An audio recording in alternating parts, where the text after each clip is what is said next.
Internet అనేది ప్రతి ఒక్కరికి అవసరం.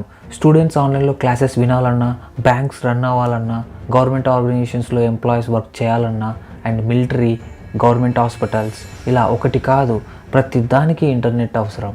అండ్ మనం ఉదయం లేచినప్పటి నుంచి వాట్సాప్, ఫేస్బుక్ అండ్ యూట్యూబ్ ఇలా చాలా యాప్స్ని యాక్సెస్ చేస్తాం. ఇవన్నీ యాక్సెస్ చేయాలన్నా మనకి ఇంటర్నెట్ కావాలి. అసలు మనం ఆన్లైన్లో చాట్ చేయాలన్నా ఇంటర్నెట్ కావాలి. అసలు ప్రతి దానికి ఇంటర్నెట్ కావాలి. యూపీఐ పేమెంట్స్ చేయాలన్నా ఇంటర్నెట్ కనెక్షన్ కావాలి. సో యూపీఐ పేమెంట్స్ అంటే like Paytm, PhonePe and Google pay ఇలాంటి ట్రాన్సాక్షన్స్ చేయాలన్నా మనకి ఇంటర్నెట్ కావాలి. ఉదయం లేచినప్పటి నుంచి రాత్రి పడుకునే వరకు ప్రతి ఒక్కరికి ఇంటర్నెట్ అనేది అవసరం. సో అసలు ఇంటర్నెట్ అనేది ఏంటి, దీని బిహైండ్ ఎలా ఉంటుంది, మనం ఇంత త్వరగా ఒక డేటాని ఎలా యాక్సెస్ చేసుకోగలుగుతున్నాం, సో ఇంటర్నెట్ అనేది ఎలా స్టార్ట్ అయింది, సో ఇదంతా మనం ఈ వీడియోలో తెలుసుకుందాం.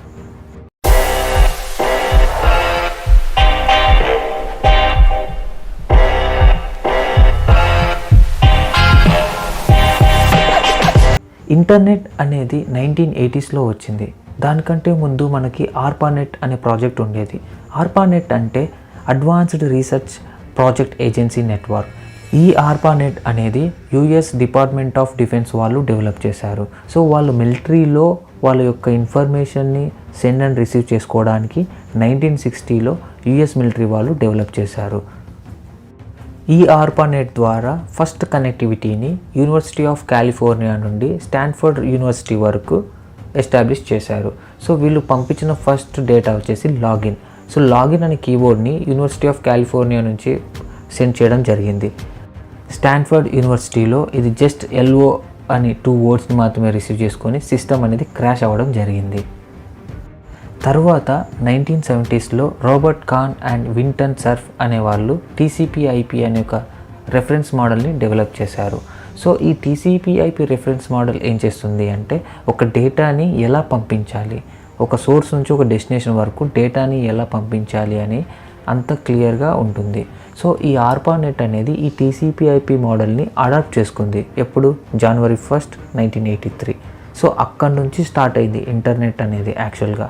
సో అదే టైంలో టిమ్ బర్నర్స్-లీ అనే అతను వరల్డ్ వైడ్ వెబ్ అనేది ఇంట్రడ్యూస్ చేశారు. సో ఈ వరల్డ్ వైడ్ వెబ్ ద్వారా మనం అప్లికేషన్ లేయర్లో మనం కంప్యూటర్లో యూజ్ చేసే గూగుల్ క్రోమ్ అప్లికేషన్ నుంచి ప్రతి వెబ్సైట్ని యాక్సెస్ చేసుకుంటున్నాం త్రూ ఇంటర్నెట్ ద్వారా. ఇదే టైంలో చాలా కంప్యూటర్స్ డెవలప్ అవుతూ వచ్చాయి, అలాగే చాలా సాఫ్ట్వేర్స్ డెవలప్ అవుతూ వచ్చాయి.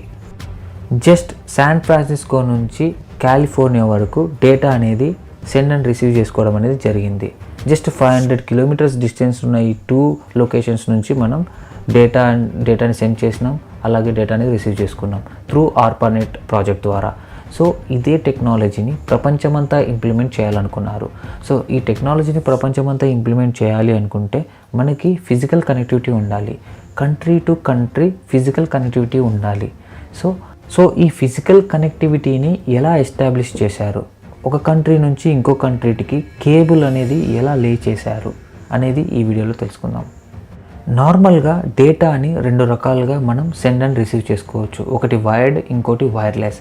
వైర్లెస్ అయితే మనకి లిమిటేషన్స్ ఉంటాయి. ఓన్లీ 10 మీటర్స్, 20 మీటర్స్ అని వైఫై ద్వారా చేసుకుంటాం. అలాగే మనం టవర్ ద్వారా రిసీవ్ చేసుకునేది ఆర్థోగోనల్ స్పెక్ట్రమ్, అంటే అది ఒక సర్టెన్ రేంజ్ వరకే ఉంటుంది. సో వైర్లెస్ ద్వారా డేటాని యాక్సెస్ చేసుకోవాలన్నా, డేటాని సెండ్ అండ్ రిసీవ్ చేసుకోవాలన్నా మనకి లిమిటేషన్స్ ఉన్నాయి. వైర్డ్ అంటే మనకి 3 టైప్స్ ఆఫ్ వైర్స్ ఉన్నాయి. One twisted pair, and second is coaxial, and third one is optical, fibre optics. So twisted pair అంటే ఇది జస్ట్ 500 మీటర్స్ వరకే డేటాని సెండ్ చేయగలుగుతుంది, అలాగే రిసీవ్ చేసుకోగలుగుతుంది. అండ్ కోయాక్సిల్ కేబుల్ అయితే జస్ట్ 100 మీటర్స్ వరకే ఇది వర్క్ అవుతుంది. సో మనం కంట్రీస్ టు కంట్రీస్ అంటే థౌజండ్స్ ఆఫ్ కిలోమీటర్స్ డిస్టెన్స్ అనేది ఉంటుంది. సో ఈ థౌజండ్స్ ఆఫ్ కిలోమీటర్స్కి మనం డేటాని ఎలా సెండ్ చేయాలంటే ఫైబర్ ఆప్టిక్. సో ఫైబర్ ఆప్టికల్లో డేటా అనేది లైట్ ద్వారా సెండ్ అవుతుంది. Okay, light. సో ఈ ట్విస్టెడ్ పెయిర్ అండ్ కోయాక్సిల్ కేబుల్లో మనకి ఎలక్ట్రికల్ సిగ్నల్స్ ద్వారా డేటా అనేది సెండ్ అండ్ రిసీవ్ చేసుకోవడం అనేది జరుగుతుంది. కానీ ఈ ఫైబర్ ఆప్టిక్స్లో డేటా అనేది త్రూ లైట్ ద్వారా సెండ్ అండ్ రిసీవ్ చేసుకోవడం అనేది జరుగుతుంది. ప్రజెంట్ మనం ఇంత హై స్పీడ్ డేటాని యాక్సెస్ చేసుకోగలుగుతున్నామంటే దానికి కారణం ఫైబర్ ఆప్టిక్స్లో మనం డేటాని త్రూ లైట్ ద్వారా సెండ్ అండ్ రిసీవ్ చేసుకోగలుగుతున్నాం. ఎందుకు అంటే లైట్ వెలాసిటీ 3 × 10⁸ km/s. సో 3 × 10⁸ అంటే ఎంత స్పీడ్, ఇంకా మనం అంత స్పీడ్ని యూటిలైజ్ చేసుకోలేదు. ఈ fibre optical cables different countries నుంచి మన ఇండియాకి కనెక్ట్ అయి ఉన్నాయి. సో మన ఇండియాలో ఏ లొకేషన్స్లో ఈ ఫైబర్ ఆప్టికల్ కేబుల్ అనేది కనెక్ట్ అయ్యి ఉంది.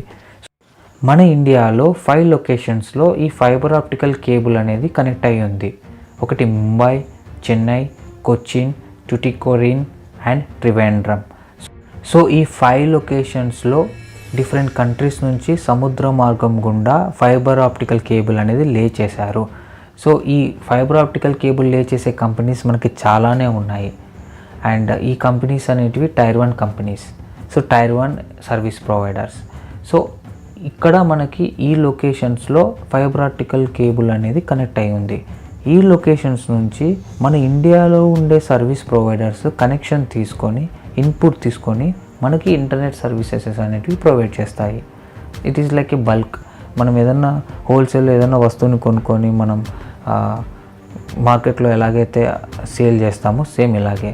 సో బల్క్లో ఇంటర్నెట్ కనెక్షన్ అనేది తీసుకొని వాళ్ళు మనకి 100 Mbps 200 Mbps స్పీడ్ లాగా మనకి ఇంటర్నెట్ కనెక్షన్ అనేది ఇస్తారు.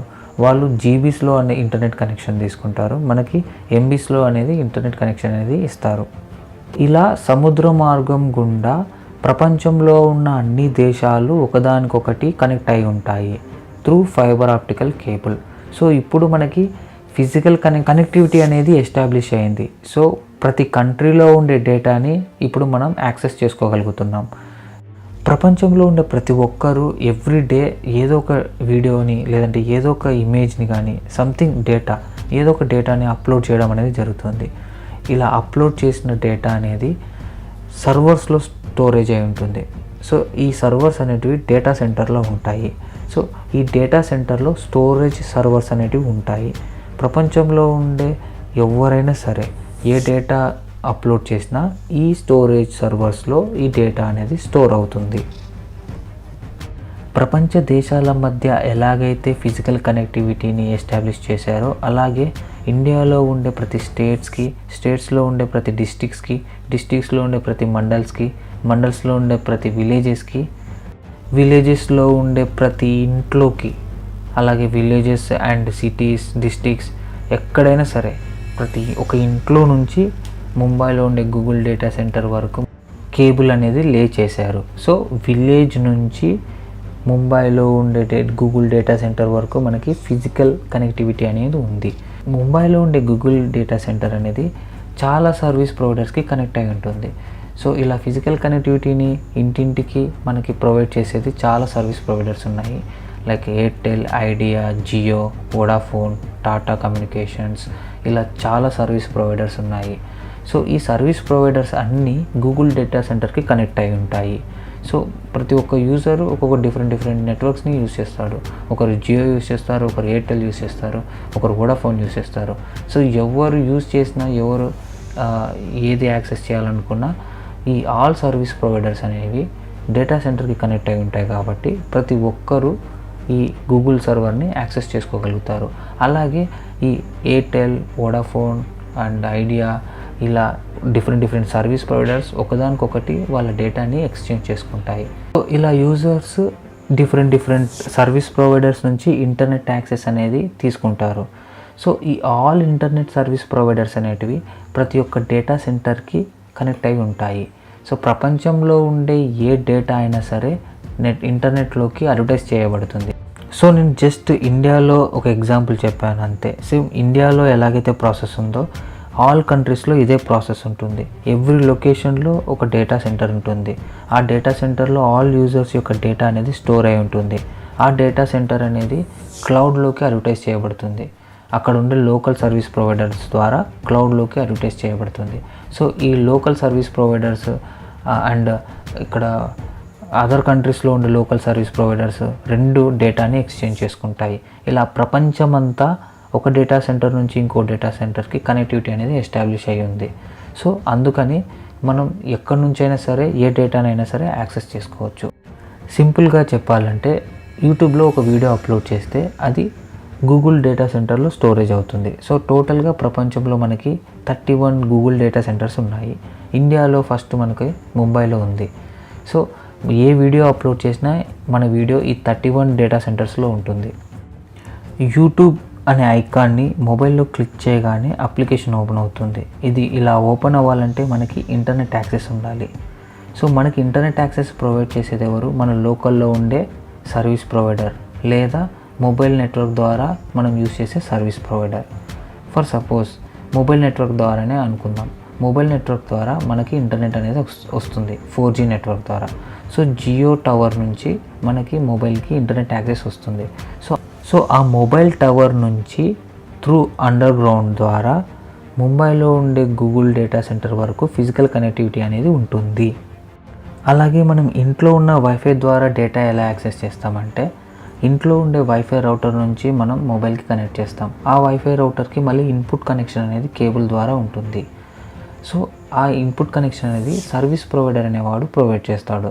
సో ఆ సర్వీస్ ప్రొవైడర్ మళ్ళీ గూగుల్ డేటా సెంటర్ వరకు ఫైబర్ కేబుల్ ద్వారా కనెక్ట్ అయి ఉంటాడు. So this is how internally connected each other. So ఇలా మనం ఇంట్లో నుంచి డేటాని యాక్సెస్ చేసుకోగలుగుతున్నాం. ఇలా యూట్యూబ్ అనే కాదు, ఫేస్బుక్ అయినా, వాట్సాప్ అయినా, ట్విట్టర్ అయినా అండ్ ఈమెయిల్స్ అయినా ఏదైనా సరే ప్రతిదీ మనకి డేటా సెంటర్స్ నుంచే మనం యాక్సెస్ చేసుకోగలుగుతాం. ప్రపంచంలో ఉండే అన్ని డేటా సెంటర్స్, అన్ని వెబ్ అప్లికేషన్ సర్వర్స్ ప్రతి ఒక్కటి క్లౌడ్లోకి అడ్వర్టైజ్ చేస్తాయి. ప్రపంచంలో ఉండే అన్ని సర్వీస్ ప్రొవైడర్స్ ఒకదానికొకటి కనెక్ట్ అయి ఉంటాయి. ఒకదానికొకటి ఇన్ఫర్మేషన్ ఎక్స్చేంజ్ చేసుకుంటూ ఉంటాయి. సో అందుకే మనం ప్రపంచంలో ఏ ఇంటర్నెట్ కనెక్షన్ తీసుకున్నా మనం అనుకున్నది యాక్సెస్ చేయగలుగుతాం. So this is how internet works.